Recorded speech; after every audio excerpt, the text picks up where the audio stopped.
Who is the rep now? Official of the president, ma'am, and that's Secretary That's why. Popoliti. So it's important that you're Yes. here. And being a small agency, you should work closely with agencies of government, especially the DNR. No, it's not like kanya-kanyang turf kayo. No, everybody just helps each other. Yes. Yes, Madam Chair. Okay.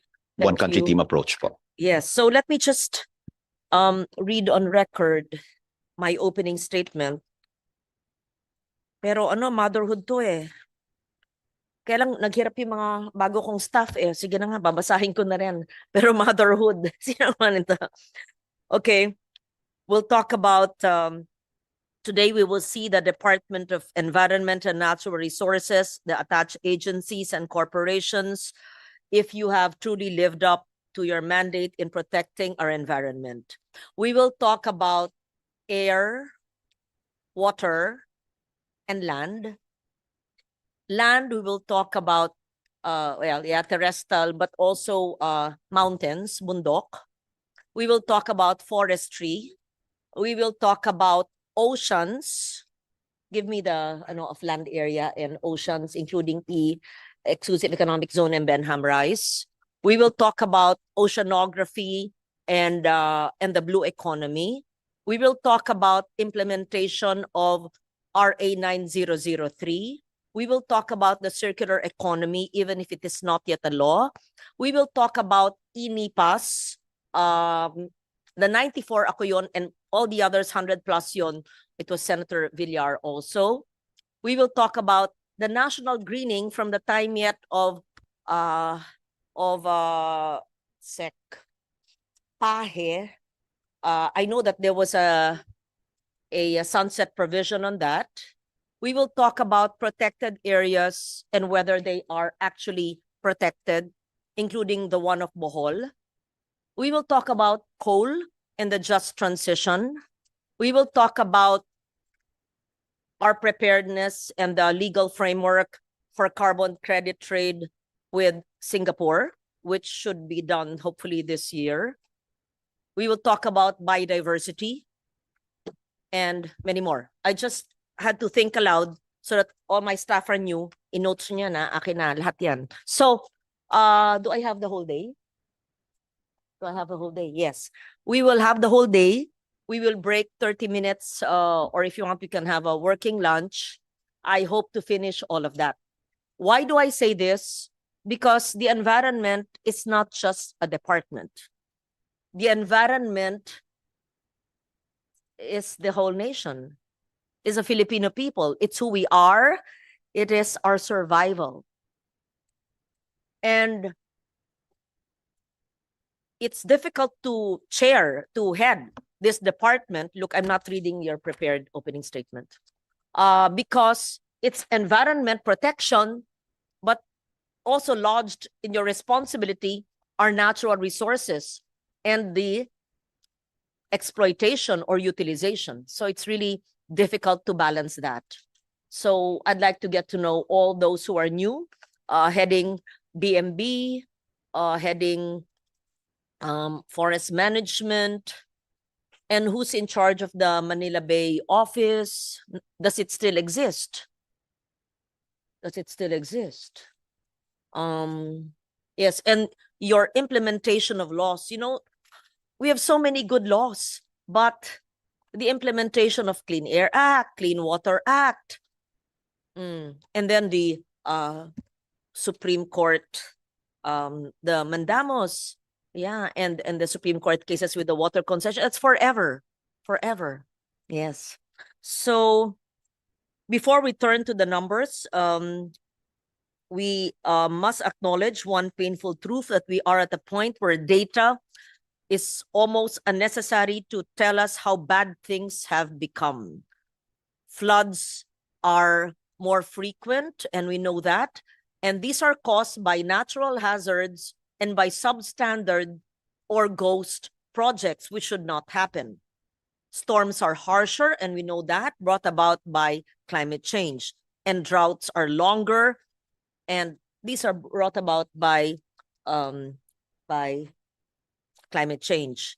We acknowledge the presence of our chair of the Committee on Finance, Senator Sherwin Gatchalian. So Those who feel it most are farmers whose fields have turned to dust, families whose homes are flooded again and again, and children who breathe the smoke of our collective neglect. Oh, I failed to mention NAMRIA is an agency under you, right? Attached, yes. So we'd like to see NAMRIA and your updated reports or data. So climate change is the conscience in our time and is humanity's greatest test of leadership. To fail this test amounts to the cessation of human existence. While there will always be things beyond our control, we must answer for what lies within our hands. The choices we make today are the ultimate test of our accountability, our stewardship, and our vision for the environment. I will no longer read this long draft. Thank you to my staff who tried to do an opening statement. I would like to welcome all of you and note that when we ask questions, when we seemingly are upset or angry or probing, it is for everyone's benefit because we want to learn and understand what you are doing. Been sitting here since 1998 and things have not improved. They've become worse. So we're all collectively responsible for that. You and I, all of us. And we've failed our people. We've failed the Filipinos because it's flooding even more, because it's warmer, because people are not even resilient despite the fact that we have the laws, because people still do not believe or do not understand, because people do not segregate garbage at source, recycle, and compost, because people throw their garbage in open dumps which still exist, which is unlawful since 2006, since we implemented or we enacted the law in 2001. No, I don't want to hear DNR to say later that it's not our job because it's really LGU, etc. And the LGUs will say because we don't have the funds for an MRF. I mean, the whole cycle. So I'm just setting an example. And then I don't want to hear again that the air that we breathe, we cannot monitor. And just now, I opened my window, ang kakapal ng mga usok, not usok, dust, etc. Then I'm sure I will hear again, how many monitoring stations? Sira, hindi na maintain kasi walang MOE. The same story every year for 25 years. But I'm gifted with one thing. Maybe that's my only gift. Patience, perseverance, unrelenting passion. So I'm with you. Pagtiyagaan natin. Even if seemingly we have failed our people, even if seemingly we're hopeless, I refuse to give up. And we have beautiful, wonderful laws. Help me, help us implement it. But we need your expertise. We need your cooperation and support. Yes. So having said that, I request our chair to make his opening statement. Senator Sherwin, thank you. Thank you, Madam Chairman. Greetings to Secretary Lutilia. And I mentioned this before that the transfer of Secretary Lutilia is a great loss to the energy sector. Madam Chair, si Secretary Lutilia, because I've worked with him in the energy front when I was the chairman of the Energy Committee. But a great addition to the environmental department. And I think he can bring in both expertise in the energy sector and now fuse it with the environmental concerns and environmental directions of our country. One of the things that I filed here in the Senate is the net zero target by 2025, and a big chunk of that comes from the energy sector. So in the quest of achieving net zero, specifically by the Department of Environment and Natural Resources, your knowledge in the energy sector will come into play to that effect. So, Madam Chair, we're ready to hear the budget presentation of the Department of Environment and Natural Resources, and we'll here to make sure that the department is well equipped with the tools that they need, especially with resources that they need in order to fulfill their mandate, especially in achieving net zero at one point. I'm glad that the chair had mentioned about net zero because we don't even have a plan for net zero. It's not even an aspiration. And I don't think the DNR or the DOE or any agency of government has a plan for net zero. Singapore, yan, hinaharap niyo dalawang Lee Kuan Yew fellows, has 2050 net zero.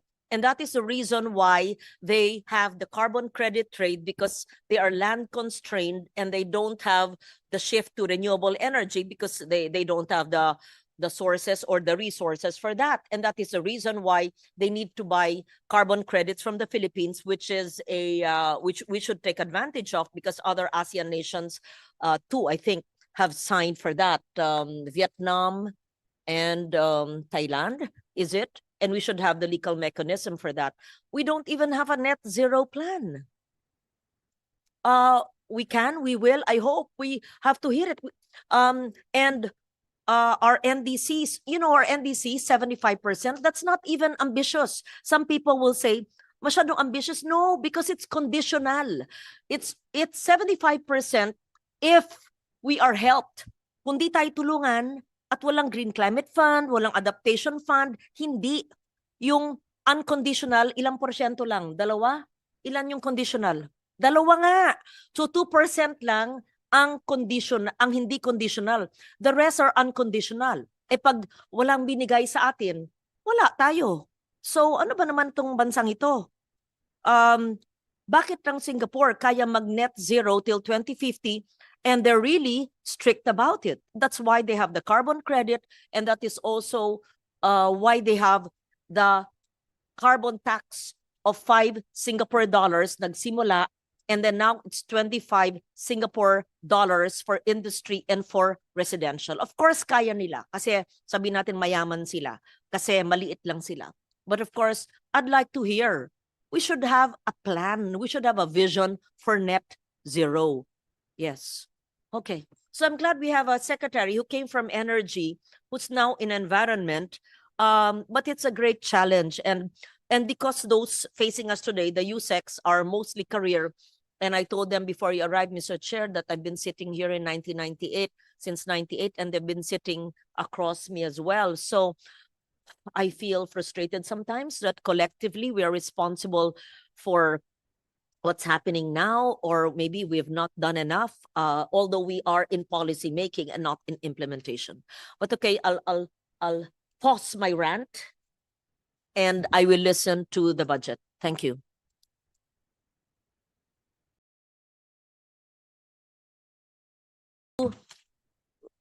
Could you read into the record the presence of everyone? Thank you. Thank you, Madam Chair. Good morning. Good morning, Mr. Chair. For today's budget briefing, we would like to acknowledge the presence of the following resource persons. We have the Department of Environment and Natural Resources, headed by Secretary Rafael P.M. Lutilia.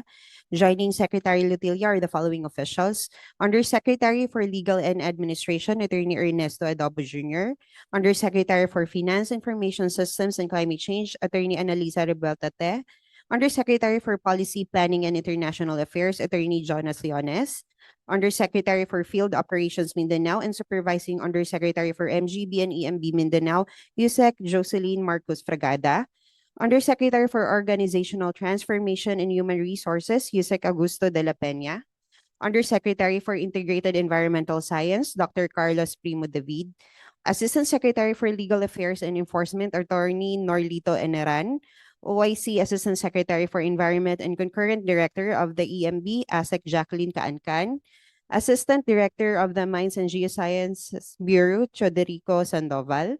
We also have Attorney Emeline V. Talabis, Director of the Land Management Bureau, Attorney Ray Thomas Cabigting, Assistant Director of the Forestry Management Bureau, and we have Assistant Director Mariglo Laririt, Biodiversity Management Bureau. From the National Mapping and Resource Information Authority, or NAMRIA, we have Undersecretary Peter Chanco, Administrator. From the National Water Resources Board, we have Attorney Ricky Arzadon, OIC Executive Director. From the Palawan Council for Sustainable Development staff, we have Attorney Teodoro Jose Mata, Executive Director. From the Laguna Lake Development Authority, we have Engineer Leopoldo Parumog, General Manager. From the Local Water Utilities Administration, we have Attorney Jose Moises Salonga, Administrator. From the Metropolitan Waterworks and Sewerage System, we have Attorney Patrick Lester T, Chief Regulator. From the River Basin Control Office, we have Mr. Sevilio David Jr., Executive Director.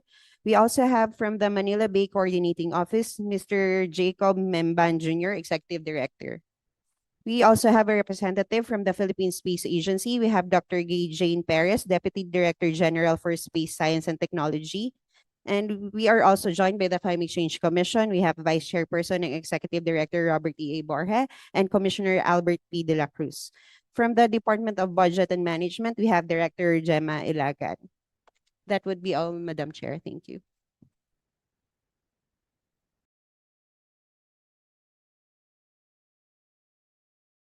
We see the presentation, please. Thank you. And I would think this would be the Office of the Secretary first and then the attached agencies. Thank Yes. you, Madam Thank you. Chair. Mr. Chairman, honorable members of the committee, isang makakalikasang pagbati sa ating lahat. For 2026, the DNR is respectfully requesting a total budget of 28.102 billion pesos.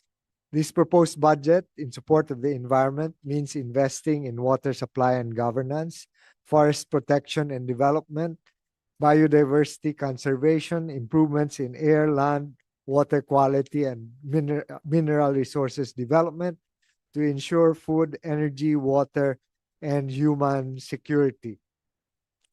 We share the aspirations that have been expressed by the chair for the environment and our natural resources, and that this is a responsibility that is not only residing in the department and its attached agencies, but one where we have to work with the entire country and with all sectors in order to realize their sustainable development. The DNR remains committed to a science-based, systems-oriented, and integrated ecosystem management approach to policy development and program implementation. As the chair previously indicated, there are areas where there are still many areas where there needs to be improvement, but working with Congress and the other agencies, there are also some noticeable improvements. So insofar as forest cover, the improvement from 2010 to 2020 has been a 5.66% increase, and the NAMRIA is scheduled to release the new or the updated land cover report for 2025, and we anticipate an even more positive report insofar as forest cover is concerned. And on particulate matter, there has been also considerable improvements that have been recorded, and between 2017 to 2024 nationwide, the total suspended particulates improved by 42%, and in Metro Manila, Sorry. yes. Admin matter. We don't see the PowerPoint here. No, not yet, Madam Not Chair. yet. Wala Yes, pa. I'm Okay. just It's an responding opening to statement. yes, but Okay. I'd like to set as that working with you and with other stakeholders, there have been improvements. Nevertheless, there is still much to be done, as you have indicated. Okay. You mentioned about forest cover. Please Yes. proceed from there. Yes. So later, Madam Chair, we can discuss the details, but just to note that at least in these two areas, there have been considerable improvements. But of course, these have been achieved over time, and not overnight. So given the scale and complexity of our mandate, we respectfully seek the continued support of this honorable committee in advancing our mission to protect, conserve, and sustainably manage the country's environment and natural resources. At this point, Madam Chair, Mr. Chairman, may we request your kind attention for a brief audiovisual presentation highlighting the department's accomplishments and key features of our 2026 budget proposal.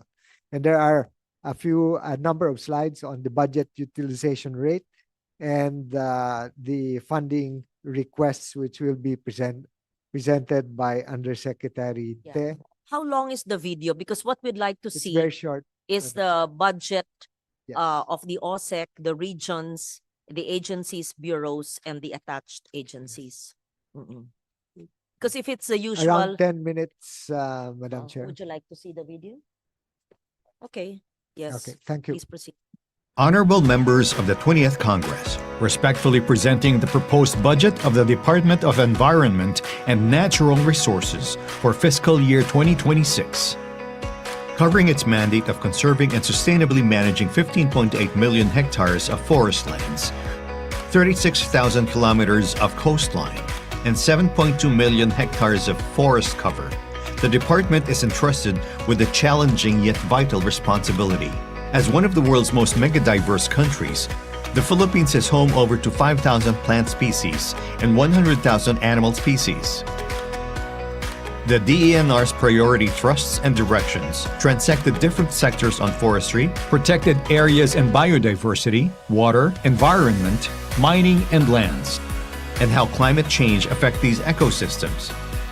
Policy formulation and program implementation are aligned with the National Adaptation Plan to address the vulnerabilities of these sectors.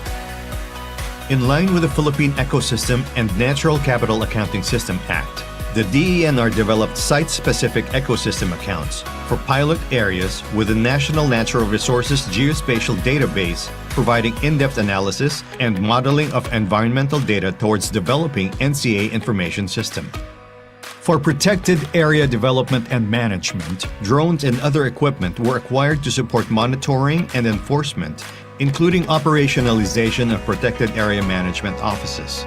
Urban green space inventories and assessments were carried out. Around 1.63 billion pesos was generated from operations in protected areas. The Philippine Biodiversity Strategy and Action Plan was adopted. Almost 7,000 hectares of protected areas were planted, and more than 12,000 hectares were maintained.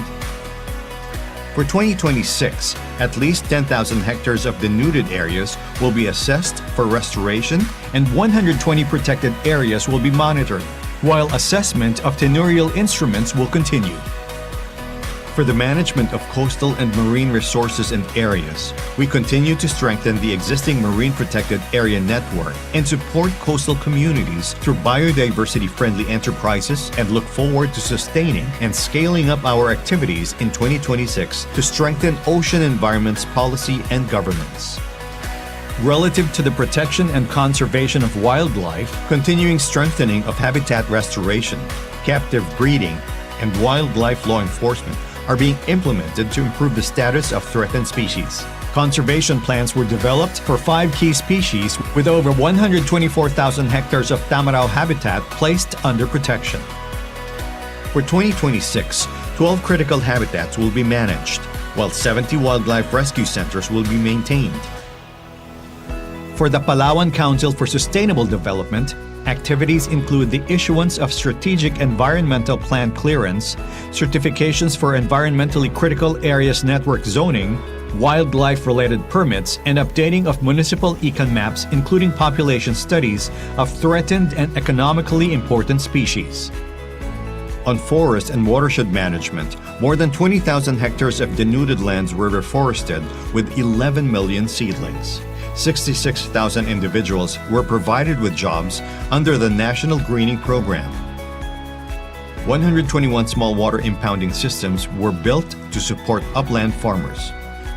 For 2026, at least 17,000 hectares are targeted to be planted and 55,000 hectares to be protected and maintained.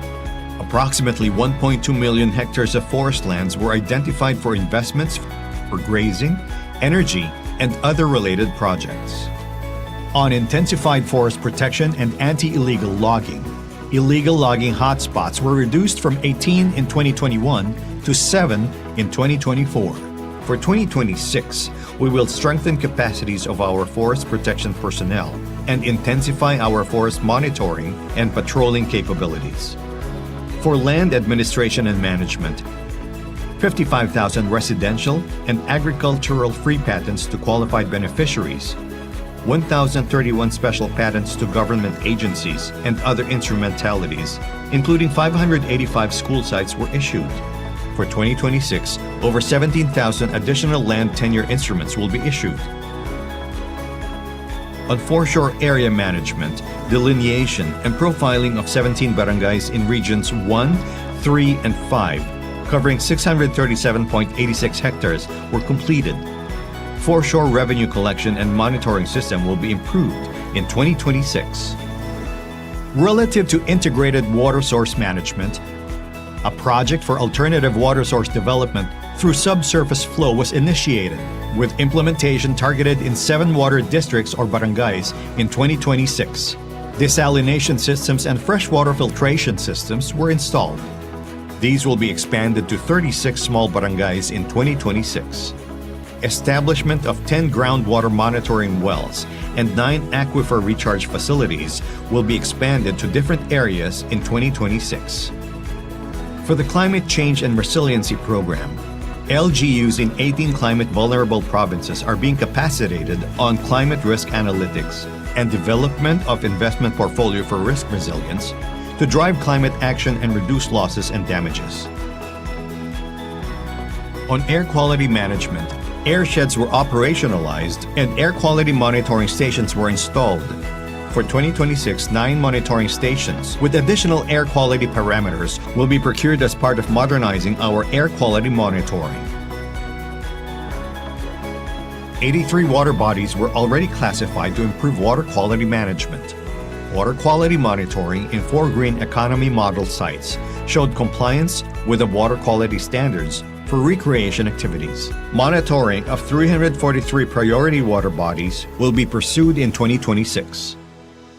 The continuing rehabilitation of the Manila Bay under the Mandamus ruling of 2008 involves strengthening of monitoring of water quality parameters in 58 sampling stations, operating 4 sewage treatment plants, and constructing 2 additional STPs in Baywalk and Maypaho in 2026. Through these initiatives, reports indicate a significant reduction in fecal coliform levels at bathing beaches, dropping by 94.87% in the second quarter of 2025 from 2019 level. At Dolomite Beach, levels decreased by 99.95% from 2020 compared to the second quarter of 2025. Pasig River rehabilitation involves monitoring of water quality and physical conditions of the main Pasig River and its 3 major and 46 minor tributaries through its 157 monitoring stations. Other continuing activities include 3 phytoremediation projects with the barangays, rehabilitation of 8 linear parks, and delineation of easement areas. Implementation of the law on extended producers' responsibility showed submission of EPR programs by 991 obliged enterprises.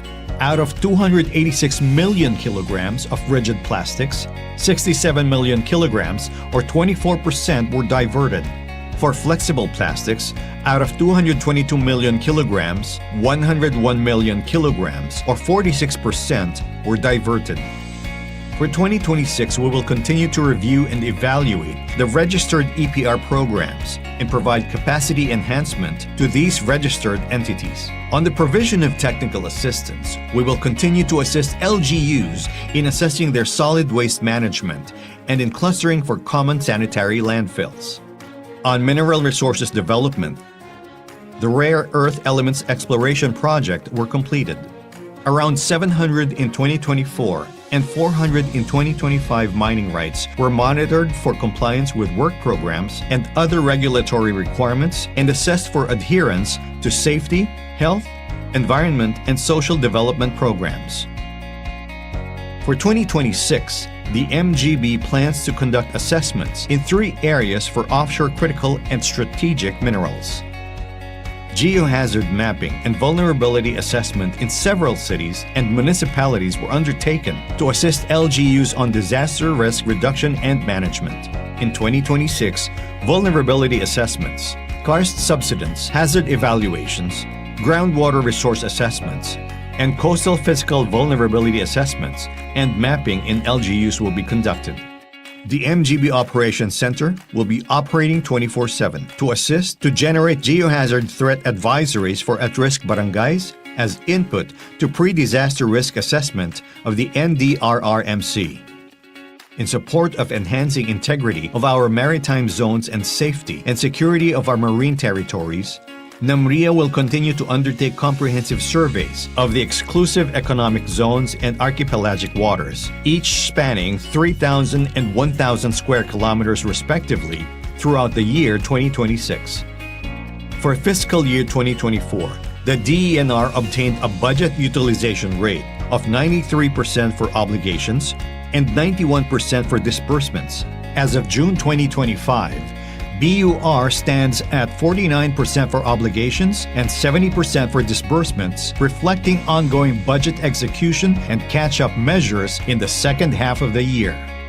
For fiscal year 2026, DENR's proposed budget is 28.102 billion pesos, of which 20.5 billion pesos will be allocated for the central office, staff bureaus and regional offices, 3.3 billion pesos for the Environmental Management Bureau, 1.8 billion pesos for the Mines and Geosciences Bureau, 1.9 billion pesos for the NAMRIA, 294 million pesos for NWRB, and 148 million for Palawan Council for Sustainable Development staff.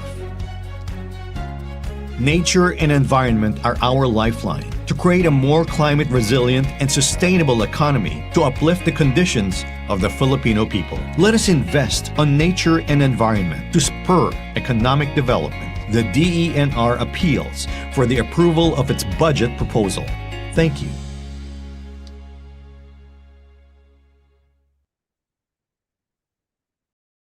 Madam Chair, Mr. Chairman, may I request the Undersecretary Ted to present the additional numbers as requested by the committee. Thank you. Sir, Madam Chair, Tid. if we may, For that, this is a local but a national issue as well.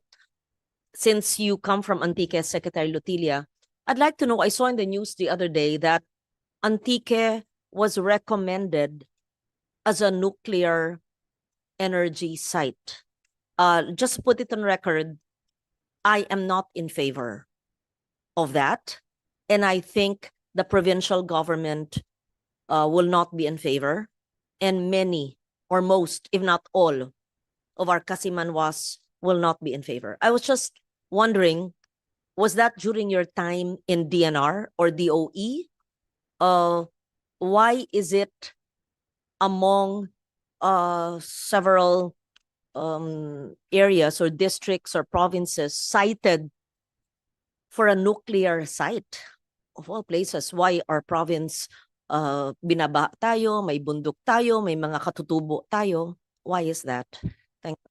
Yeah, Madam Chair, there's an interagency committee on the nuclear program, and chaired by DOE, but it has been conducting studies on siting. So these are sites that those which were identified when we first built our nuclear power plant in Bataan. And then in addition, they've been looking at other areas as well. So I am not updated on the announcement that includes Antique. But what we have identified from the DNR standpoint, of course, is that if the government, and that's through Congress, does move ahead with the nuclear power, that that before such can be permits can be issued, then there has to be an ECC that has to be issued by the Department of Environment and Natural Resources. And to be able to conduct the ECC in accordance with international standards, then we will have to build up the capacity within our environmental management bureau to be able to respond to that challenge. Thank you. Secretary, before the presentation, may I know which government agency studied our 81 provinces and included Antique in the less than 10 provinces where a nuclear power plant will be sited? Because I never heard of Antique being cited until a few days ago when I saw it in the news. It came as a shock. And just put it on record, I am not in favor and I am not alone. I will block it every step of the way. Whichever government agency is studying it, do not waste your time and your resources. And I will oppose your budget. Thank you, Chair. Kung sinong ahensya ang nagmungkahi. Thank you. Madam Chair, there is the Nuclear Energy Program Interagency Committee that's chaired by the Department of Energy, but it has several members, and one of the leading members for citing, for identifying suitable sites is our FIVOX. So which is among the agencies that are involved there. So what we will do is we will find out more from the NEPIAC and the DOE on the details of this report and provide you with the details as well. Thank you. So, Secretary, when you were in DOE, you were not familiar with our province being proposed as a nuclear site. Not in detail, Madam Chair, because what they had was just a survey of all over the country of what are the suitable sites. So I have had no access to the specific studies that came up with the Antique as one of the possible sites. May I request the DNR to submit to the committee the interagency study, and how do we get a commitment from the DNR that you will not approve an ECC for Antique for a nuclear site? I can speak for the people. They will not approve any nuclear facility in our province. You know that binabaha tayo, may katutubo, may yamang lupa, pero hindi dapat dun at hindi bagay. Hindi kailangan pag-isipan sa siyensya. Hindi papayag ang mga tao. Well, we can assure you, Madam Chair, that we will make sure that the interagency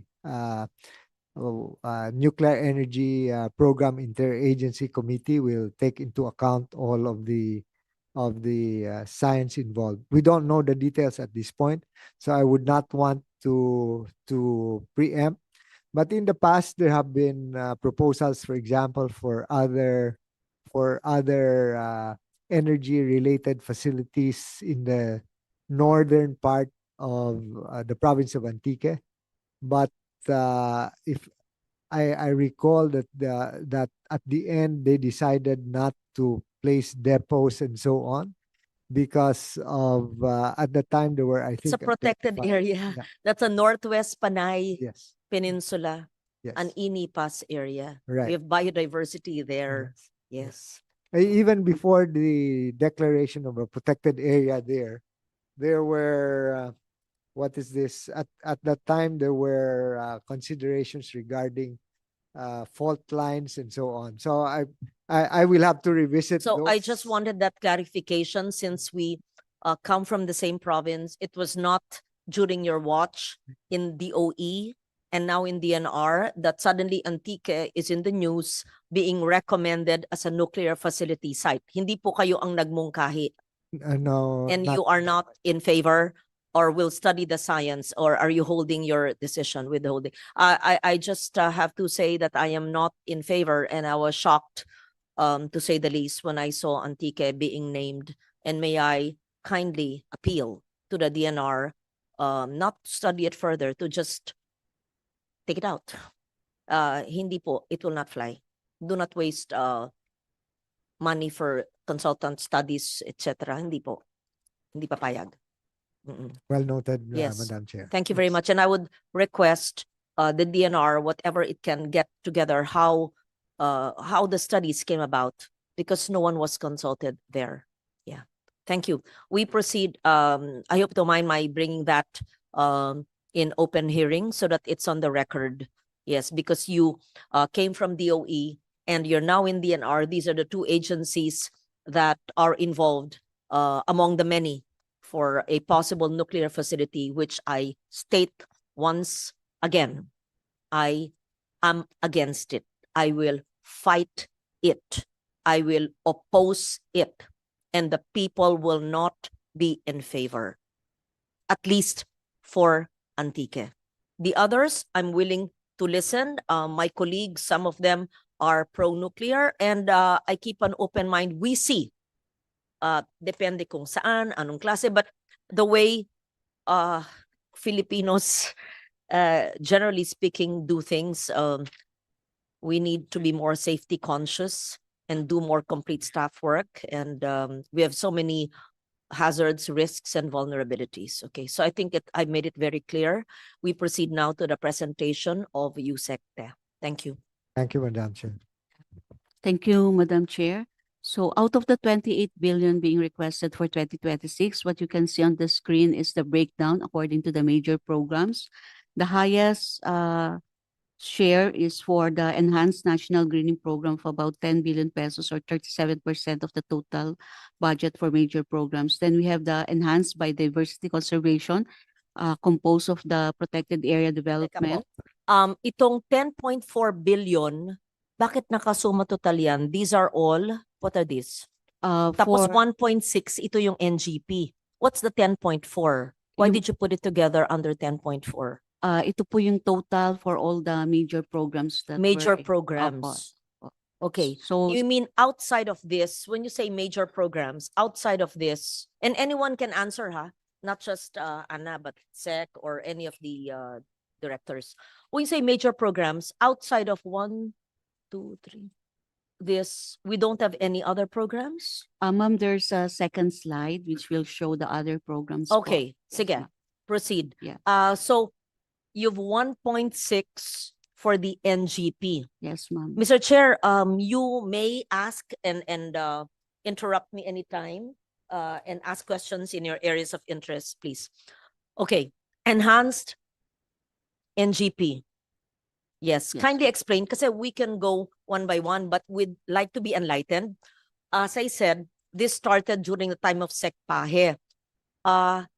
For those who are new in this room, and some of these kids, staff are new, what was the original intention of the National Greening Program? I recall a secretary, kasi ang dami nun dumaan nun, once said, it is not a reforestation program. Ang sinasabi nila nun, it is a livelihood program. Pakipaliwanag, kung hindi yan reforestation, pero nagtatanim tayo ng mga puno at ng mangroves, ano siya? So what was the original, ayan, Jonas, you were there long ago.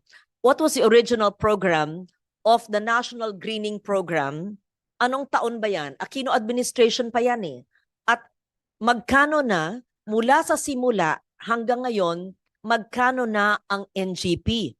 At sa suma total ng NGP, ano ang mangroves, ano ang forests, at ano ang inyong hindi planted, ano ang tumubo?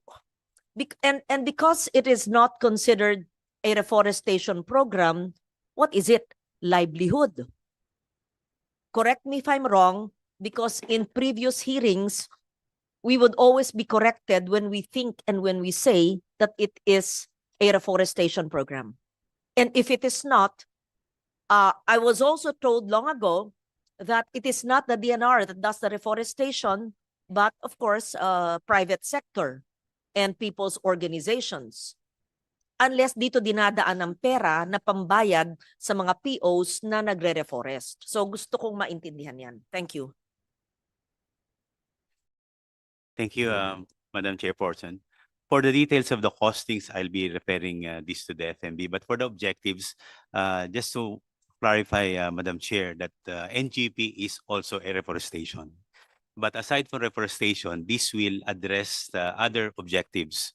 One is to address climate change impacts, providing livelihoods and reforestation. So it means that unlike other reforestation in the past, that purely reforestation by administration, but in this case, it is now a multiple objectives, which includes reforestation. So Year was this started?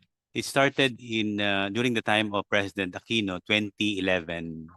Okay, So so at that time, Madam Chair, the sabi objective, sa amin nun, ilang years lang eh. 15 years na kayo.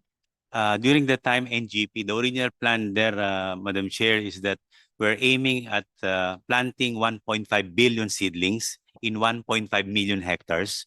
But before the end of the Pinoy's administration, it was expanded through an EO. That is the reason why it was called Enhanced NGP, because at the time there's still a lot of barren areas that needs to be regreened, Madam Chair. 2011. This is for the 2026, 15 years. I remember I was asking the same questions Yeah. in 2011.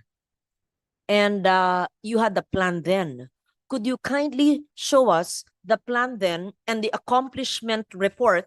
And can you give us now, please, how much total funds have been given every year, suma total, including this ask for the 2026 budget? Yeah.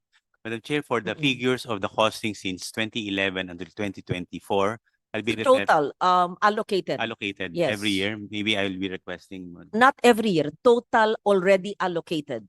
Thank you. I refer to you, Sec. Anand. Madam Chair, for 2011 to 2025, we have already allocated 1.8 billion pesos for From the total first is- year of the National Greening Program until the 1.6 billion net provision for 2026, so 15 years, ilan na po, magkano na po ang linagay sa National Greening Program at ano po ang katumbas na bundok na naitanim at mangroves na itanim at kung ano pang iba? So Madam Chair, for under NGP, we have from 2011 to 2016, we have allocated 32 billion pesos. Under enhanced NGP from 2017 to 2025, we have allocated additional 28 billion pesos, so a total of 60 billion pesos, Madam Chair. This translated to 2.2 million hectares planted and about 1.8 million hectares, 1.8 million seedlings planted, Madam Chair. When you say 2.2 million hectares planted, bundok po ito, kapatagan, mangroves. Kasama na ang marine dito? Or are these all bundok? And when you say 1.8 million seedlings, what kind of seedlings? Are they native tree seedlings? Are they mangrove seedlings? Madam Chair, for the NGP, we devote much this amount to the forest areas, and we used seedlings both, if applicable, the indigenous species, but normally we plant some like for example mahogany, nara, amongst fast-growing species. So these are the plants, but as we progress with the NGP, especially in the enhanced greening program, we are now using now the indigenous species or native species, Madam Sandali. Chair. Ito po'y bundok lahat. Forest lang. Hindi ba nyo kinoconsider ang mangrove na forest? Meron. Mangroves are considered forests of the sea. Madam Chair, to be Yes. accurate, I know that the NGP includes mangroves. Sigurado ako. yes, sir. Kasi may taon na tinignan po natin, tapos natuklasan natin na tanim na mangrove, maski may mangrove, tapos seagrass bed, tanim pa rin ng mangrove. Kaya yun ang gusto kong tanungin, kung ganun pa rin ba yung pagkakamali nun. Yes, So Madam to Chair. say that the NGP only plants in mountain areas where there are forests, I think is inaccurate. Yeah. Madam Chair, I'm sorry for that. We base our plantation based on the commodity, Madam Chair. You're correct, Madam Chair, that we are under our NGP.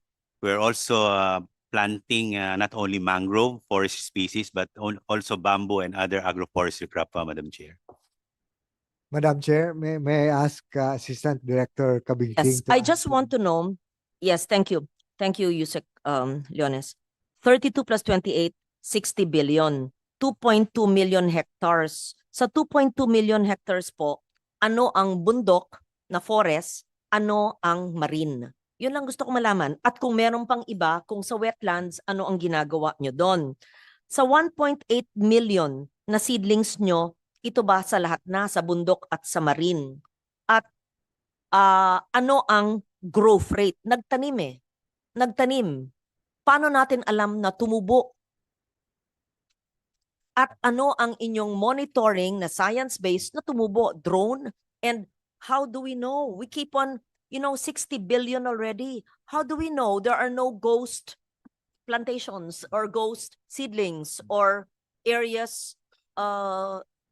I'm not charging anyone with ghosts. Ibig sabihin na naitanim, namatay lahat.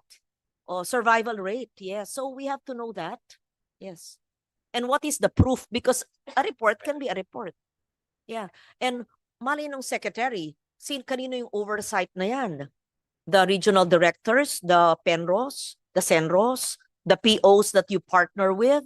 And please give us a list of the people's organizations who are accredited with the DNR in every region and in every province who are recipients of grants, partnerships, who do the planting for you. Because obviously, it's not the DNR plantilla personnel who do this. The funds just are allocated for you, but you have MOAs with people's organizations.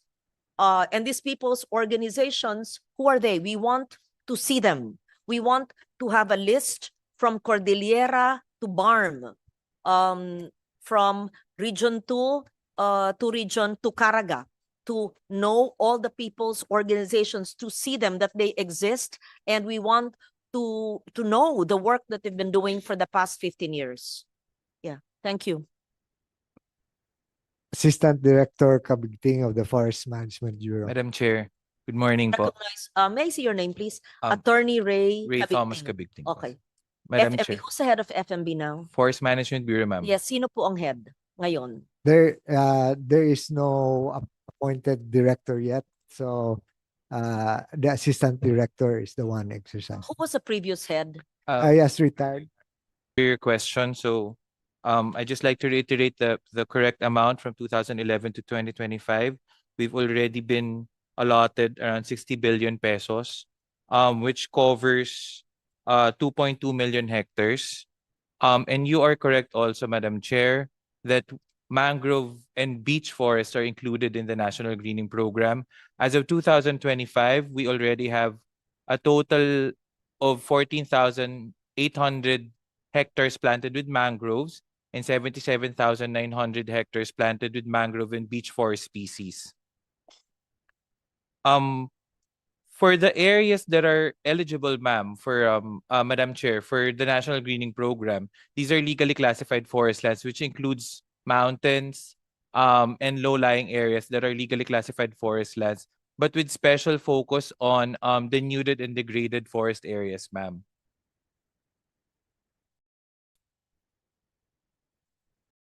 Of the 2.2 million, only 14,000 are mangroves.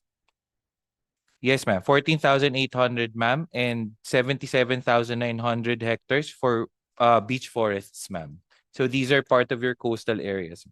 And all the rest are And all the rest, ma'am, are within uplands, uplands po, legally classified forest lands po within the terrestrial zones po. ilan ba natitira natin na primary forest? Our forest cover right now, ma'am, is 7.2 million hectares. That's That's 24%, ma'am, of the land No. cover. yung talagang natitira, yung totoo. Yung natitirang primary forest, yung totoo. It's not 7.8, it's less than 1 million hectares. The remaining primary forest. Don't say what is old growth. Old growth primary forest. Okay, 'di ba? 30 million hectares, 'di ba? 30 million. Okay. Every year we do this. 30 million hectares.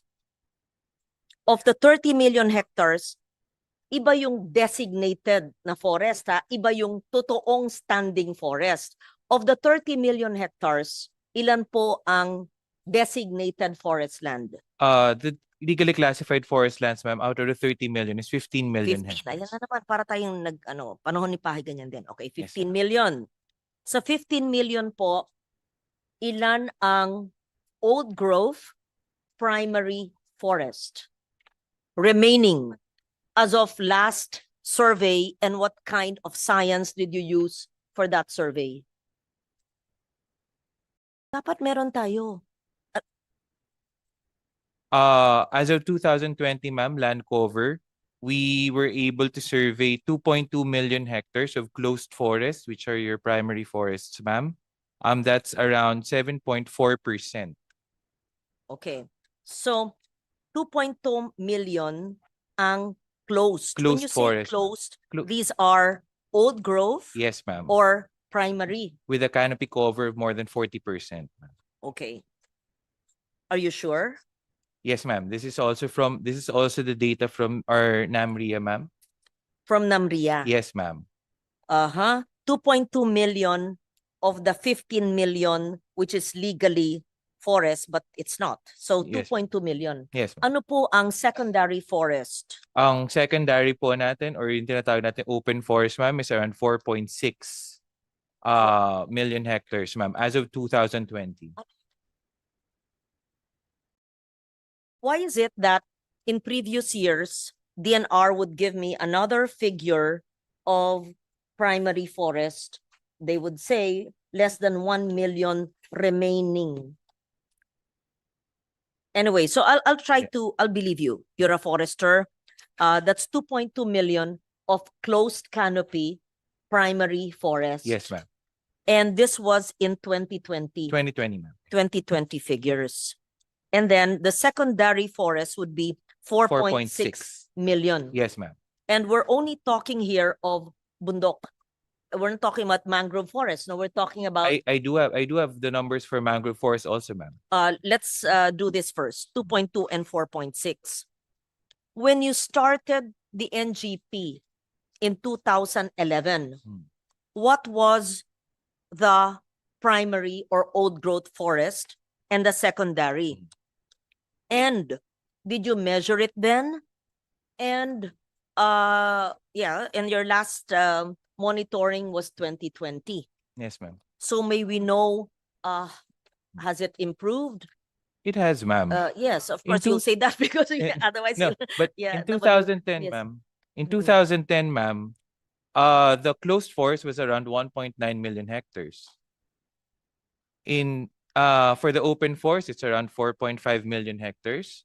And the mangrove forests were only about 310,000 hectares in 2010. So in 2015, when NAMRIA did the land cover mapping again, we have now a closed forest of 2 million hectares, open forest of 4.6 million hectares, and 303,000 hectares for mangrove forests. What percentage of our forest cover, you don't plant in old growth, right? You don't plant in old growth or in primary forest. You plant in secondary. Yes, ma'am. So our efforts in government cannot be attributed to the 2.2 million. You don't touch that. It can still, ma'am, because forest protection is still there. Protection. For But forest I'm protection talking program. about the national greening program. The planting, ma'am. The planting and the growing, is that part of the 4.6? Are you planting They're in and the growing outside of the 4.6 million secondary growth? Do you actually plant elsewhere, which are not on the 4.6? No, ma'am. We tend to the target the main target is to actually close this open forest, ma'am, so that they can So have you a want more to understand, all the 60 billion pesos, tanggalin mo yung mangroves, did they go to the secondary forests? yes, ma'am. They did. And what kind of species did you plant in the secondary forest? Because I heard mahogany. Why will you plant mahogany Yes, in the ma'am. So secondary forests? so mahogany and other fast growing species, ma'am, were planted as primary species to actually repair and rehabilitate the soil so that it can also provide shade for the indigenous species, ma'am, will be planted as climax species or the final species that will be planted in your reforestation site. Kasi po pag po hindi tayo nag-provide, pag po hindi natin ni-rehabilitate yung soil at hindi po tayo nag-provide ng shade for these indigenous species, they will not grow, ma'am. So those were the forest management techniques that we applied, ma'am. So how are we able to monitor all these 60 billion? Saan po sa 4.6 million?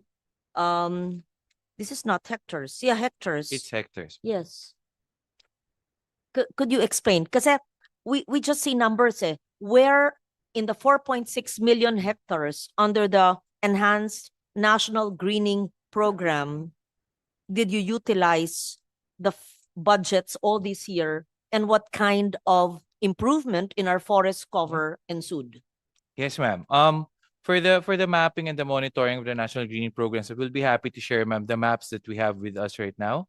But for the increase in forest cover, as what the secretary mentioned earlier, ma'am, actually, from 2015 to 2020, if I can start for 5 years prior, our closed forest increased by 9%. And our open forest, well, there was an increase in open forest by just 0.2%, ma'am. And our mangrove forest increased also by 2%. So meron naman po tayo nakikita increase, and for the specific areas where the NGP was planted on, ma'am, we do have the complete maps for that one. We'll be sending it to you, ma'am. And one final point, ma'am. We are doing a satellite land monitoring system right now, not only for Red Plus, but also to monitor these reforestation efforts that we have. So you will see there at the trend of land use and land cover change na sumusunod po sa base map natin from NAMRIA, and using the latest satellite imagery, ma'am, you will be able to see their trends from one point in time to another point in time para po makita niyo yung changes, ma'am. Is it the Forest Management Bureau that's the lead for the NGP? Yes. It is. Have you been with this program since 2011? Yes, ma'am. You've been in charge since 2011. No, ma'am. I was part of the Forest Management Bureau in 2013, and I assumed the post, ma'am, as assistant director last year. But you're familiar with the NGP, and so you're not new in No, the ma'am. DNR. I was an extension officer, ma'am, in 2013. And everything you're telling us is monitored by the NAMRIA. The land cover, yes, ma'am. Yes. And you would be able to tell us, would you have, we will go to the others. You'll be able to show us on a slide the areas covered by the NGP since you're in charge. The areas, so that we understand, sa Sierra Madre, sa Cordillera, syempre, gusto namin makita saan ang mga tinanim, saan ang reforestation efforts ng DNR, and what is the growth or the survival rate?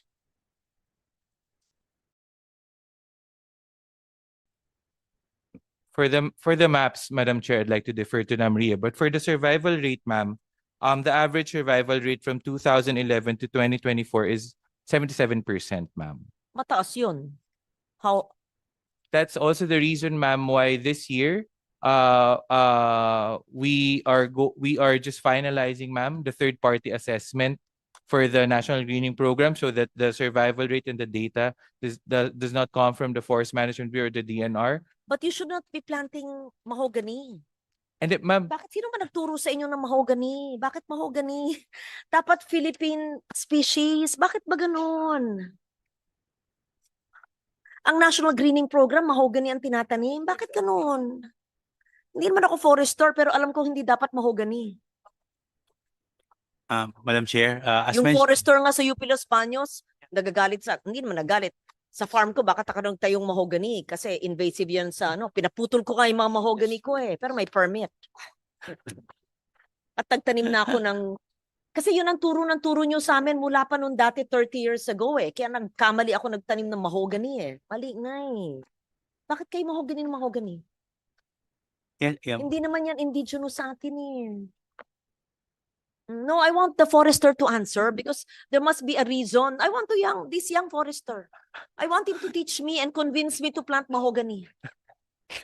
I'll try my best, Madam Chair. So, during the first response, ma'am, I tried to explain that it is a silvicultural method, ma'am, or ito po ay paraan ng pagtatanim, ma'am. Kasi yung mga tinaniman po natin, ma'am, na lugar, denuded na ho at degraded. Yung lupa po niyan, kapag po tinaniman natin yan ng indigenous or endemic natin, ma'am, shade loving po kasi yung mga endemic natin, ma'am. So, hindi po yan tutubo kapag may direct sunlight. So, kaya po tayo nagtanim ng mahogany, ng gumillion, or ng fast-growing natin, ma'am. Is number one, to try to rehabilitate and ameliorate the soil, i-repair po yung lupa. Number two, to provide shade for the seedlings that you will introduce as your climax species or your final reforestation species. And third also, ma'am, is to provide also livelihood to the communities because these exotic species, as you put it, ma'am, these exotic species, they're not meant to be retained as a reforestation, especially if it's in a protection forest or in a forest that you want to keep as standing. Pang production species po kasi ito, mga timber species po kasi ito, ma'am. So they cut after how many years?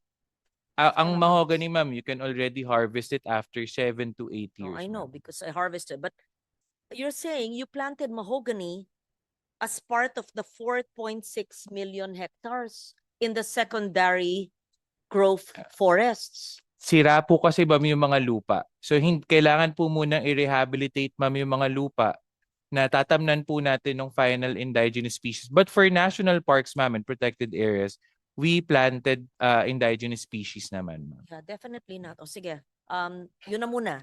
Thank you, ma'am. I don't want to use all this time, but I think Jonas wanted to say something. Yeah. I just want Yeah. to tell you the same thing with as mentioned by Director Kabigting. At ang isa pa naging problem dyan, Madam, during that time, we need to fast track all the reforestation and we had a problem in the provenance of the indigenous species kasi mahirap din po magpatubo ng nursery ng mga indigenous species. So for the meantime, we resort to these species to rehabilitate the area while we are establishing our provenance for the indigenous species. Ngayon, hindi na po ngayon. May mga ganun tayo. Thank you, ma'am. So,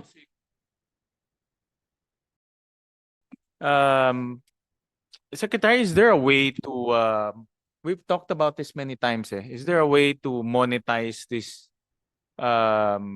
NGP, the National Greening Program?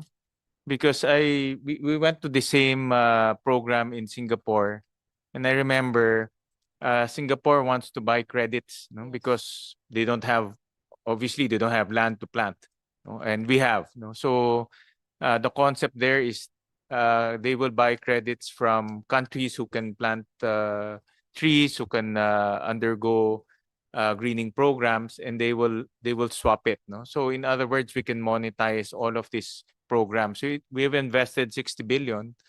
So, but not invested, but if we have spent 60 billion, but if we can monetize it, it's a form of investment that we can sell credits later on. No? Is that a possibility? Is the department looking at that? Mr. Chairman, definitely this is one of the things that we have been looking at, and Assistant Director Kabigting can give us some more details on the current plans and negotiation.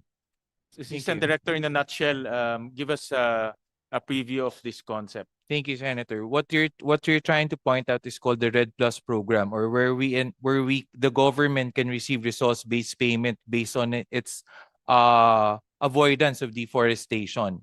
Right now, sir, there is a set of requirements before the country can announce its Red Plus readiness. Or ibig pong sabihin yan, yung mga global financial institutions po and multi-development partners po can already come in and partner with us for these results-based payments. Right now, sir, the Philippines has completed three of its requirements. We're just awaiting for the satellite land monitoring system, like what I told the good senator earlier, Lauren Legarda, and also the safeguards information system. These two systems will be finished this year, sir. So by 2026, sir, we can already start planning out our Red Plus programs. This is more of a jurisdictional and government-led initiative on how to, as you put it, sir, monetize or give back our investments on these areas. But the other thing, sir, is that we can also encourage voluntary carbon market investments in these forest areas. It's just that we need to prove additionality, because these investors, when they come in, like what the Madam Chairperson mentioned earlier on the Singapore agreement, these investors, when they come in, they should prove that without their investments, the carbon sequestration from these forest areas wouldn't have happened. It's a tricky thing there, sir, and that's what we need to figure out as well, because these are government investments on the ground, and yet the carbon credits there would have to be a sharing mechanism between the investor and the government, and not only that, with also the communities and the local governments on the ground. So these are the complexities that we're trying to fix now, sir, as soon as possible, hopefully, because we want to maximize also the Philippines' potential to actually produce quality carbon credits because of our standing as one of the mega diverse hotspots and our forest cover improvements also, sir, throughout the years. Huwag natin pahirapan. The carbon credit trade has been in existence for at least what? Since 98, I've been talking about this, but it was only enshrined Article 6 of the Paris Agreement. So ngayon lang namumulat ang tao kasi nasa Paris Agreement, pero ang tagal na niyan. Now, other ASEAN countries have signed with Singapore. Vietnam, is it? And what's the other country? Vietnam and Thailand. Madam Chair. Tayo daw, sabi ni Minister Grace Fu ng Minister of Trade and Sustainability, ang unang inisip. But it's taking us so long. Not your fault. I also asked Tony about it. Nakapending daw sa inyo. And I was assured matatapos daw this year. Sayang naman. Very valid yung tanong ng chair.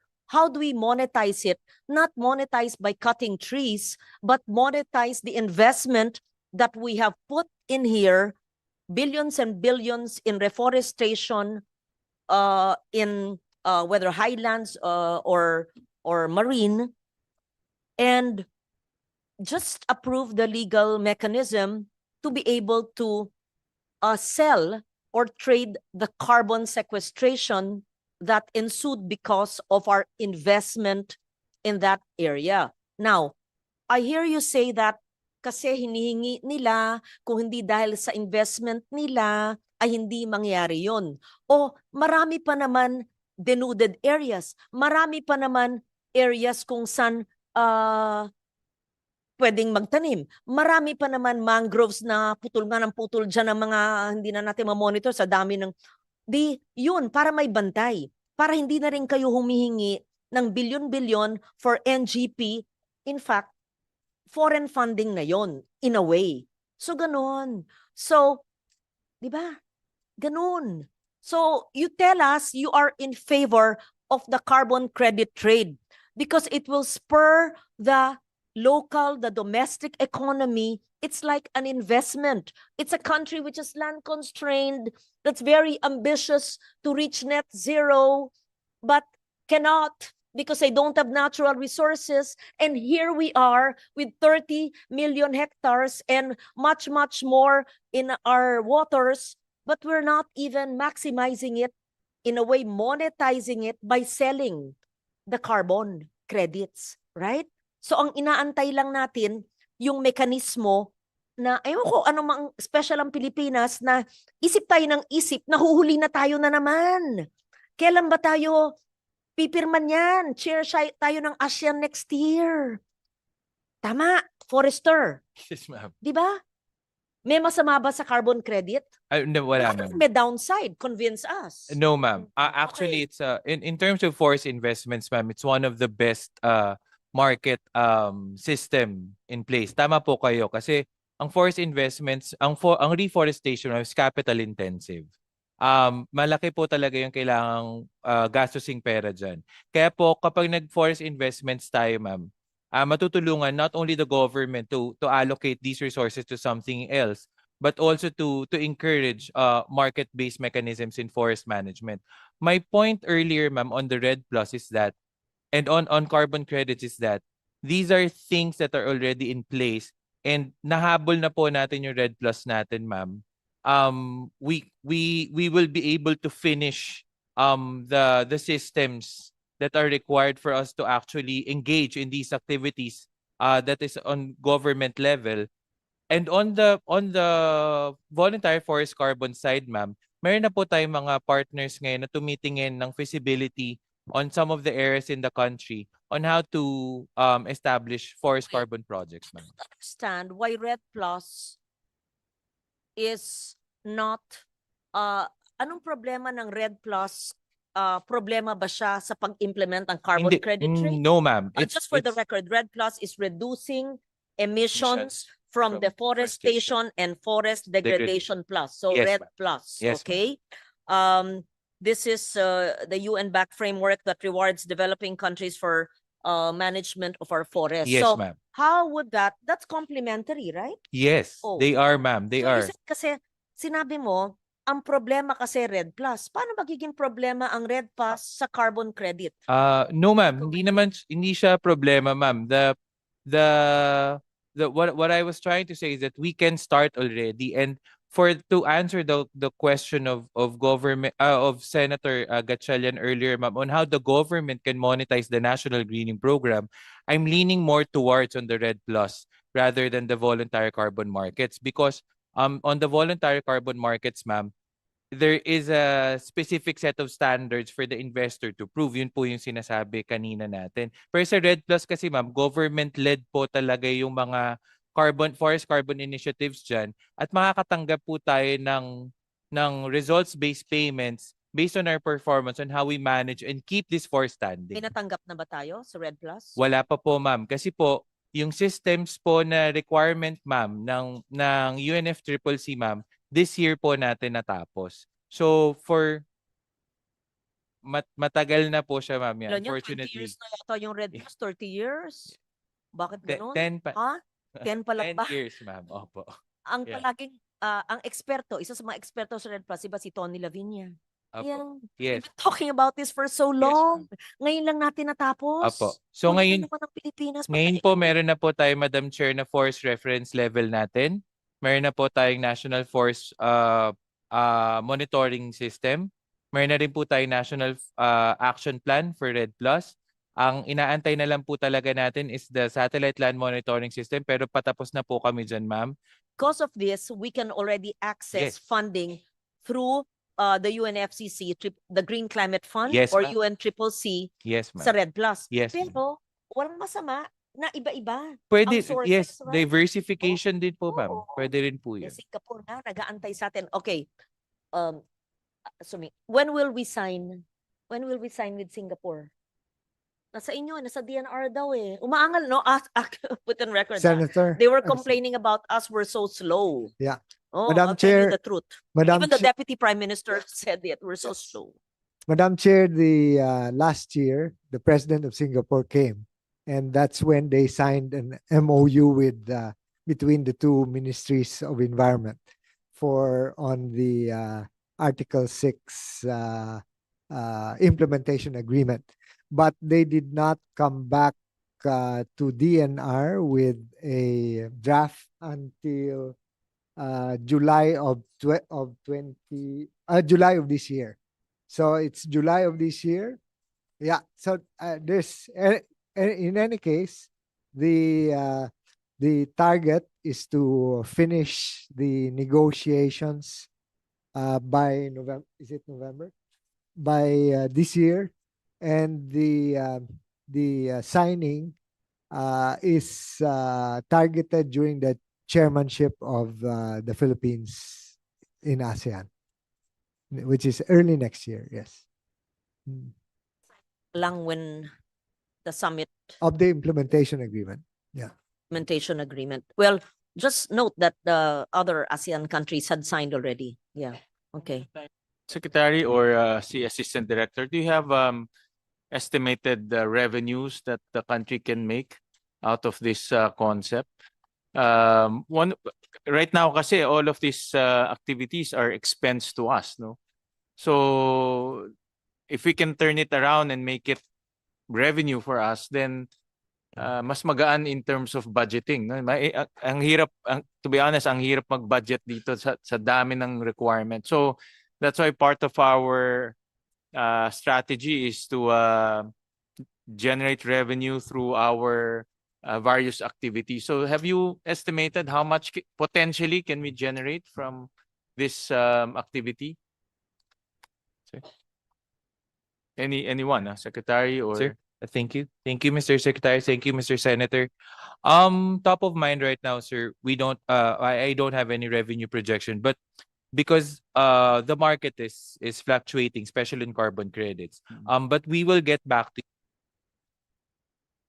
we'll try our best to develop a revenue projection for forest carbon projects at least. Give us a feasibility study on Yes, we this, will. complete with projected revenues, the cost to the government, how much can we earn, how much can we defray the cost or the expense of the National Greening Program. In fact, Secretary, I saw a documentary. In fact, in advanced countries, you can sell certificates of forest, certificates of people can buy certificates, Yes. and the certificates is equivalent of planting trees in Yes. certain areas. So it's another way of monetizing again. No? So there's so many financial instruments now to defray the cost. Ang objective natin is to defray the cost. So we have to look at all of these programs. Kung hindi, ang bigat kasi sa budget itong, maganda siya but mabigat sa budget. So just submit to us potential concepts, feasibility studies, and let's implement it na. Sama nga si chairperson na matagal na ito. This is nothing new no? So, and when can we see the first revenue coming in for government? If the I apologize, No. Mr. Secretary. Oh. If the partners that we have now on the ground, sir, are able to finalize their scoping in the areas, and if we're able to, like what Madam Chairperson said earlier, if we're able to put in the legal framework and mechanisms, say this year, the first crediting will be 5 years from the start of the project. So yun po yung trend pagdating sa carbon crediting. It's first 5 years and 5 years. Yes. Mr. Chair, we must compel the DENR to finish the negotiations with Singapore because this will be the template for the other possible carbon credit trade. It's the low-lying fruit. And Bhutan, Chile, Ghana, Papua New Guinea, Peru, Paraguay, Rwanda, Thailand, Mongolia signed. Ano ba ang ating palaisipan na ayaw natin pumirma? Sino ang focal? Ana, are you the focal? Yes. Are there any challenges that's unconstitutional why we don't want to do it? They've been calling me, even the Minister of Foreign Affairs, si Minister Vivian, Minister Grace Fu. She talked me to lunch. We've been talking. I can call them. They've been telling me, and they said, in a very diplomatic way, to be honest, you were the first country we thought of. But then they smiled. Philippines is quite slow. What do I say? I'm so embarrassed. I said, I'll make sure before our chairship, I will ask the DNR, can you give us a deadline? Give us a deadline where you will finish. And can we not sign only when the summit happens? Let's sign way before. It's for our own benefit. Yes. Ma'am, we're You said targeting that. to finish the implementation agreement by November or December. We have started the negotiation. We're just finalizing the list of eligible projects. Once we have finalized that list, because one item there is the inclusion of the early retirement of coal, whether or not it will be included among the Retirement of of coal, Madam Chair, of coal-fired power plants. just transition. Yeah. Yeah, so as soon as we finish the Annex B, some of the provisions on the implementation agreement will be a lot easier to negotiate already, Madam Chair. So we hope to finish that within the year. Madam Within the Chair. year. Yes. Totoo ha, when you Yes, pass your, yes. kasi when we see them during ASEAN, they'll say, oh, you did not sign. Oh, it will be so embarrassing. Now, Madam Chair, just on because in the coal-fired power plant transition, we are the only one who's really ahead of the others. So that forms part of the agreement. So this is where the ASEN proposal comes in. So that's Part of the proposal would be to scale down the number of decades or years of coal, and that would be part of the credits, right? They can actually evaluate kung 50 years yung coal, gagawin 20 na lang, mapepresyohan yung 30 na hindi ginamit sa coal. Tama? Yeah. So why did Yusek Fragada sign, but I'll talk to you later, the extension of coal mining in our province? And you signed it, the ECC, on the day that the secretary was appointed. But I'll talk to you later. I have a letter to the secretary here. Why did you extend coal? This is not coal power plant. May coal power plants, but coal mining, the expansion. We're talking about deceleration, and we're talking about closing, and then the DENR signed the expansion. That was before your watch, and Tony didn't know about it. In between. Yes. Oh, why are you moving your eyes around like that? You signed it. The expansion of coal. Before on the day the secretary's appointment was announced, when Tony resigned or her resignation. Why did you sign? I think you should review that. Because it's unfair to the secretary, kakapasok lang niya. Tapos meron newly signed coal agreement, expansion ha, not even renewal ha. Hindi nyo maalala po? Yeah. Kaluya, Antique, expansion of coal mines. I have a letter for the secretary. We talked about it. Ito eh. Oh, May 23. Nag-resign na si Tony niyan. Kailan po kayo na-appoint? June 16. But the resignation of Tony was accepted already on this day. It wasn't accepted yet at that time. No, he was OIC already. Yeah, no. I think the resignation of Secretary Loizaga was effective upon my assumption into office, Madam Chair. So most probably he was acting as officer in charge while Secretary Loizaga was still secretary.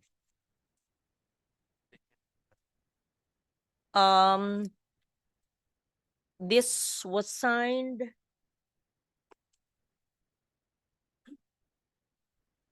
May 23. The Secretary Loizaga's resignation was confirmed and accepted.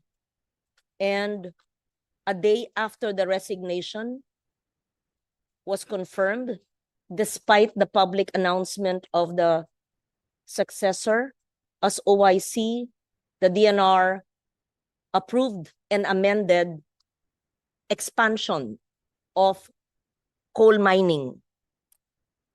Madam Chair, maybe Kaluya. perhaps the announcement was made by Executive Secretary Bersamin about the transitions that were going to take place, but as clarified with him, I was going to take over at a later period, Yes. and Secretary Loizaga remained as secretary until the time that I assumed. But he was OIC, and I'd just like to read the Civil Service Commission's Omnibus Rules on Appointments. It provides that OICs may only exercise powers limited to administrative functions and the continuation of routine activities. They are not authorized to exercise discretion. So the expansion of a coal mine in a vulnerable area where coal is already, in your own words, being transitioned, being closed, and we are opening more coal mines. So I ask for a review of this. Nothing personal to those who own it, but here it's clear the issuance of an OCC, an ECC, especially an amendment of this magnitude, is a discretionary and policy altering act, as it involves environmental risk assessment, interagency coordination, and public interest considerations. So under the DNR's EMB's citizen charter, ECCs are approved supposedly with authority from the DNR secretary, but because you were the OIC then, you acted on your own. So the USEC cannot approve and sign an ECC without an express delegation of authority from the secretary. Supposedly, I put that on record because I am, again, against it. I don't think an OIC should expand coal mining, especially you were coming in. It is unfair to you, and I would request you to please review it. Will But do. we will have a separate hearing on that, and I'd like to understand it better because we talk about transitioning, and then here we are mining more for coal in a province which is very vulnerable. Yes. Thank you, Madam Chair. We will certainly look into it in response Just to so the that letter. Yusek Fragada, inutusan ba kayo ni Secretary Loizaga na pumirma sa expanded coal mining? Madam Chair, Your Honor, good morning. Madam Chair, just to clarify, I wasn't designated officer in charge because her resignation was accepted already. I was officer in charge because she was on official business during that time. So I just went through my normal routine as OIC that we try to fast track the documents that are in the office of the secretary. And everything I signed is with clearance, Madam. So I wasn't designated OIC because her resignation was accepted. I was OIC till the 23rd, ma'am, of May, only because she was on official business abroad. So I acted as officer in charge of the DNR during that time. But right after that, ma'am, when the resignation was accepted, she assumed again as secretary. So I just stayed on as OIC till she came back. So therefore, it's clear that you were not authorized to sign the ECC. Then it should not be, ikaw ang nakapirma eh. So- Ma'am, may clearance po from the Oh, ikaw nakapirma eh. Then I talked to her. She does not know about it eh. So then you okay. have to review it and revoke it if you say you were not it's just strange. May 23, tas May 23 rin pinirmihan. So dapat routine lang, admin, hindi pag-expand ng ECC ng coal. Mali. Yes, ma'am. Yes. We'll take a look at it, ma'am. Yes, no, I have this letter, this long pending letter. No, Yes, Madam Chair. I hope they've not expanded because you just gave the ECC. Eh. So many. Okay, I will withhold my questions there. I have a letter, but we will have another hearing on that, please. I want to be enlightened. But I bring it back to the issue of selling carbon credits. We're still in the first budget, which is the National Greening Program. Yes. to us, Assistant Director, feasibility study. Gamitin natin yung potential natin. Sayang, if we can generate revenue out of that program, pinakamaganda yun. Sige po. Thank Yes, Your Honor, we will do. We will submit it as once we have it. And action ka agad para, Yes. para mayroon na tayong revenue papasok. Sige po. Thank you. Ano yung pangako niya, Chair? We'll submit a feasibility po of the potential for Projections. forest carbon projects Yes. in the Philippines, ma'am. Okay. Paano nila, Madam sige, Chair. projections nyo kung magkano ang Kikitain income, po natin. kikitain. Okay, pero kailangan pirmahan na may commitment naman sila hanggang Desyembre natapos na yung negotiations. Pero syempre, pag negotiations, kailangan nandiyan na yung inyong projections kung magkano ang kikitain. Pero depende yan sa mga areas na isasama nyo sa inyong negotiations at pati na rin sa transition from coal. Tama? Yes, Madam Chair. Sige. Thank you. Please proceed. So, itong National Greening Program, ano yung LBRMO? What's a Madam special Chair? provision? Secretary. Yeah, Madam Chair, you just, I think, Namria, you were asking how they, To monitor. the, Paano natin alam the na forest 77 or 87% maganda pakinggan? Paano natin alam kung linoloko na tayo doon? Kung tinamnim pero hindi tumubo? Yeah. Malay natin. Yeah. So Senator, on that, we will submit to your committee the monitoring maps of the Forest Management Bureau. But on the total forest cover, Namria will explain their methodology for measuring this. Gusto lang namin accurate po yung ating forest cover na yung sinabi nyong 15 million, 2.2 million. Tama ba? Ang primary or old growth, 4.6 million. Pero bibigyan nyo sa amin, FMB, kung saan yung 2.2 at kung saan yung 4.6. At kung sinasabi nyo na ang NGP ay nasa 4.6. Pero kung ito'y secondary at bakit tayo dun nagtatanim para sa livelihood na puputulin? So hindi yan for protection. Ang protection forest ba? Yung 2.2 lang at 4.6 hindi nyo kinoconsider na protection forest? Livelihood ba yan?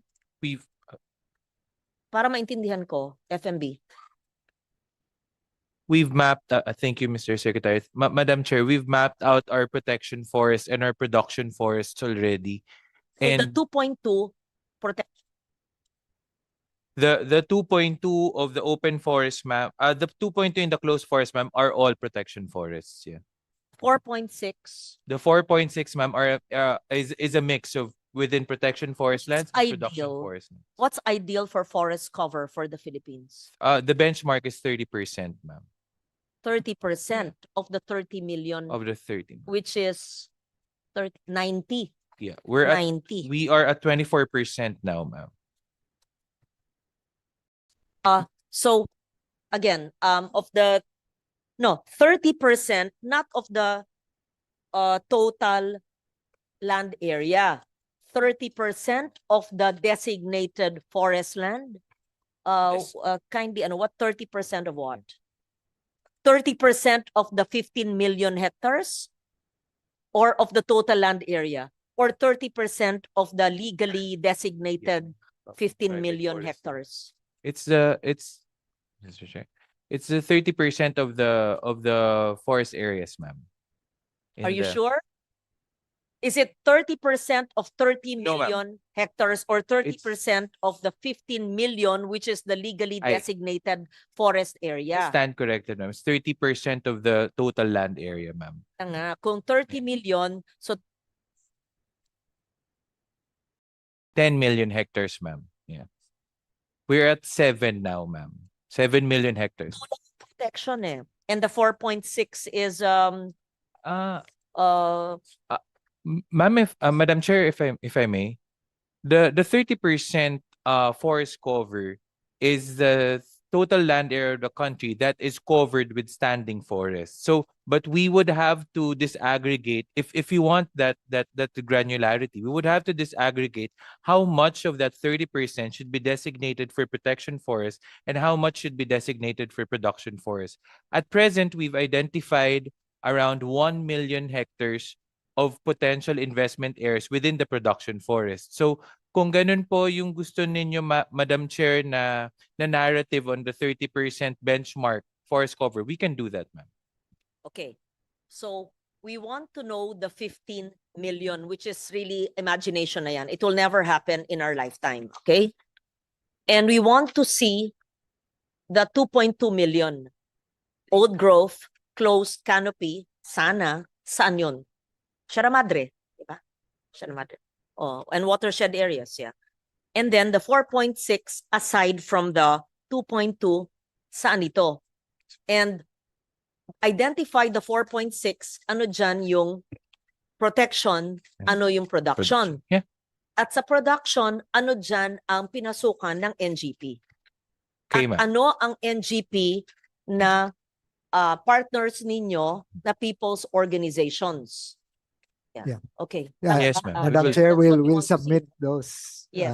I think yes. that's also for the enlightenment of the chair, of us. Yes, Okay. ma'am. We proceed now. Thank you. Thank you, With ma'am. Namria, paano po nyo sinusukat, minomonitor kung ano ba talaga ang pagtanim, ang paggrow? How do we know that? What's the science behind it? Thank you very much, Madam Chair, Your Honor, Secretary.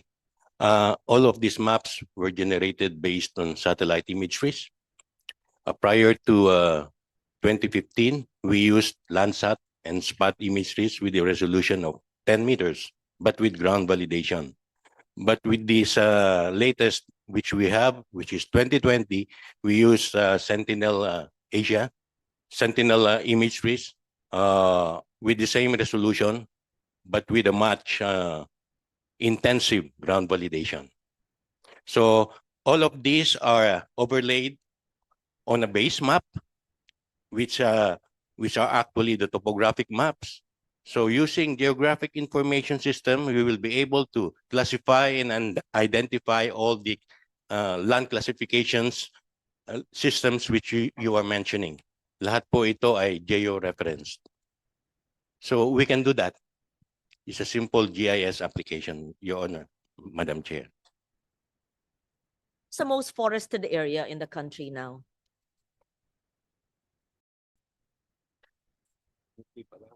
For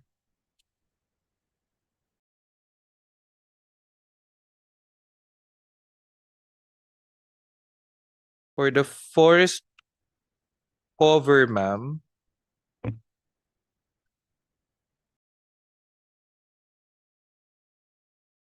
Yeah, we have here a detailed breakdown of the forest cover which we have.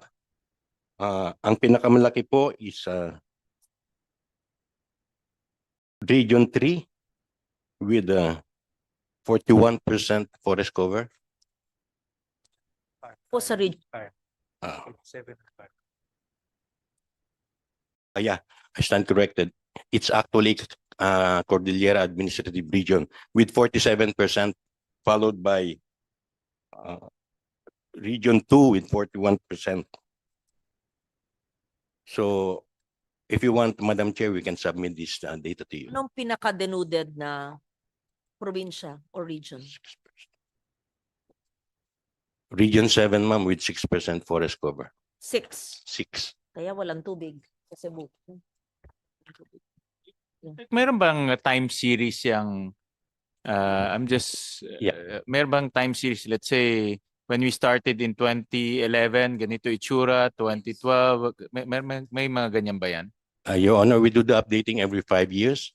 That's why we were mentioning 2010, 2015, and the latest which we have is actually 2020. But now we are about to come up with the Bakit ang tagal ng 2025. interval? Sa Google parang every year meron Based on our available resources and manpower included. But you buy those maps, diba? You don't do you shoot them yourself? We just buy the data source. Correct. You just buy it. So how come we cannot buy it on much shorter intervals? Mr. Chairman, I think Yeah. the ground validation part is the one that Takes time. takes time. Oo. Yeah. But even the ground validation, 5 years? Yun po ang nangyayari based on the available resources which we have. When you But- say ground validation, Our personnel go to the field and with a sampling intensity of 10%, say 10%, binavalidate po natin yung classification na ginawa natin based on the satellite imageries. because from if you look at the budget in if you're talking about 2020, the budget at that time for the National Greening Programs 3 billion, 2025 is 1.4. So malaki na yung disparity eh. No? So is there a way to shorten it? As far as Namiri is concerned, with regards to this specific task, the budget allocated to us for this purpose is just 7.711 million pesos. It's different from the budget of the So National Greening it's Program. a different It's a different program. separate A program. different budget. And what I understand from the secretary, the time-consuming part is the ground validation. This is the physical Yeah. validation. Yes, Your Honor. But in terms of just pure mapping, meron ba ganun every year? For example, we see increase in terms of forest cover. Your we Honor, we have do that it on a 5-year. without ground validation. Without ground validation, just on purely map.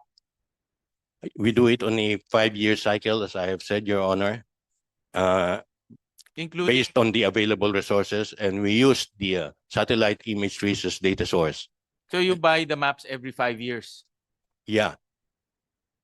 Actually, Your Honor, nung before 2020, yung Landsat imageries na-obtain natin for free.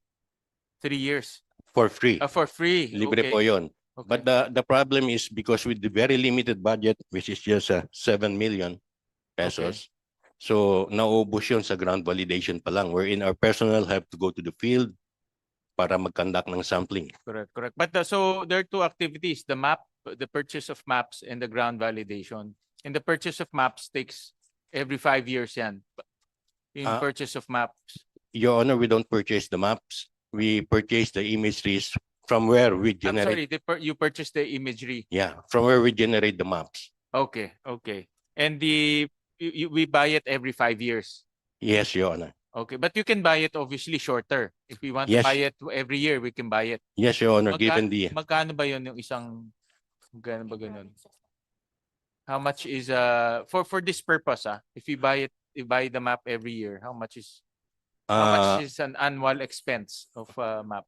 for the imageries, Your Honor, as I have said, we can acquire them for free. Ang main nagastos lang natin dun sa ground validation, Ground validation. field work. How long does it take to ground validate? Depende sa available resources, Your Honor. If we want, we can do it yearly. Kaya naman. Kaya. Depende, it's the budget that Yeah. that ano. Okay, all right. Financial Well, resources. I think ang opinion ko medyo mahaba yung 5 years for purposes of validation, because what we want is we're allocating additional 1.8 next year. 1.6 no? 1.6 next year. So ang iniisip ko, before we allocate, we have to make sure that it's yung mga tinatanim natin lumalaki talaga, no? And there's an assurance to us that the cover is really increasing, no? What's the target eventually? Is it 30 million hectares, tama ba? 30%. 30%. And Yes, sir. what's the 30%? 10 million. 10 million. And how much have we planted already? We are at planted already. Oh, sir. how much have we covered? The existing forest cover right now, the Philippines, sir, is at 7 million. So 3 na lang yung natitira. Okay. And then so that's what we want to see, whether the 70% or the 7 million is actually there, no? Through the mapping. Later on na lang, just will request from the committee, or can you just submit to us your latest data showing that we have covered 70%, no? Okay, because we allocate ang laki ng amount, some 1.6, 1.8. We have to make sure na yung 70% andun, yung 7 million nandun talaga, no? That's the 60 objective. billion na to. Yeah, at 60 billion. At 60 billion. Yeah. Thank you. So we go back to the first line, which is the enhanced national greening program. The budget you're asking is 1.655 billion. The target set for DNR by DNR would include, as you mentioned, rehabilitation of denuded forest lands, correct? Do you have a page where it focuses only on NGP? So that what I'm saying is, or talagang major programs lang yan? Okay, let me just state if you don't have that page. So rehabilitation of forest lands, correct me if I'm wrong, 17,436 hectares. Production of ilang seedlings? 8.8? 8 million, ma'am. 8 8.8 million. seedlings, 8.8 million seedlings. And the maintenance and protection of 55,871 hectares of existing plantations. In the breakdown of funding for the enhanced NGP for 2026, there's an 1, 2nd, 3rd. Ano to? 1st, 2nd, 3rd year of implementation. Yes. So is this a multi-year program? Will the 1.6 billion cover 3 years of implementation or only 2026? So how will you release the funding? Is it in tranches? Please explain to us.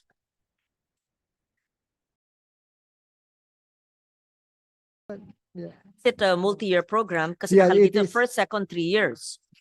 And then how will you release the funding? Because the budget is a 2-year cycle. Since the NGP Yes.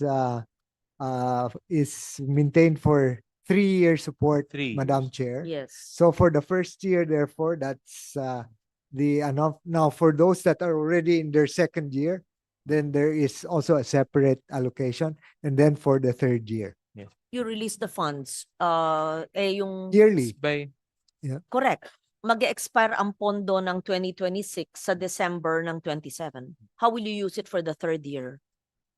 Madam Chair, then for the 3rd year, it will be, in other words, the funding for the first year support will be released this year. For the 2nd year, also released this year. And then for the 3rd year, also released this year. So a 3-year cycles. If one thinks of it as The funding will not be all released on the current. 3rd year. all current. Current. Yes. Thank you.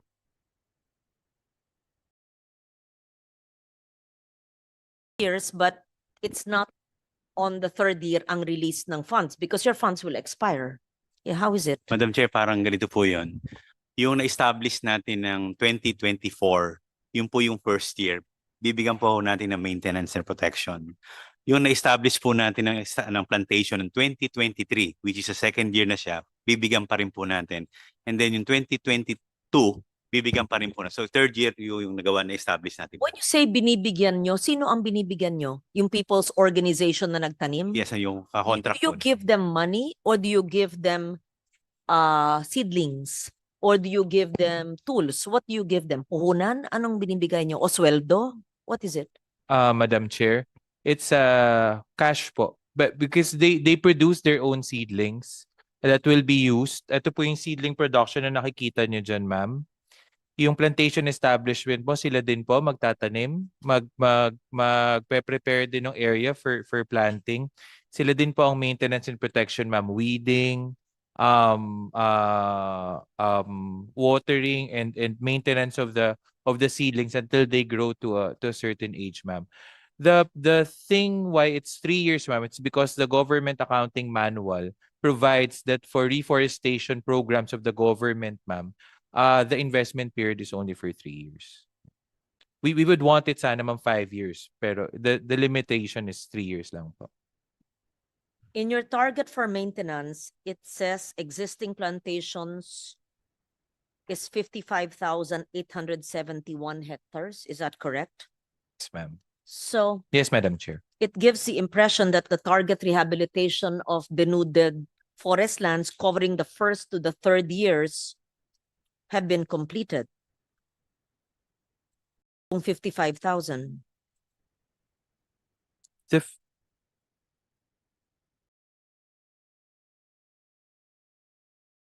Ma'am, Madam Chair, if I may. 5,000, is that correct?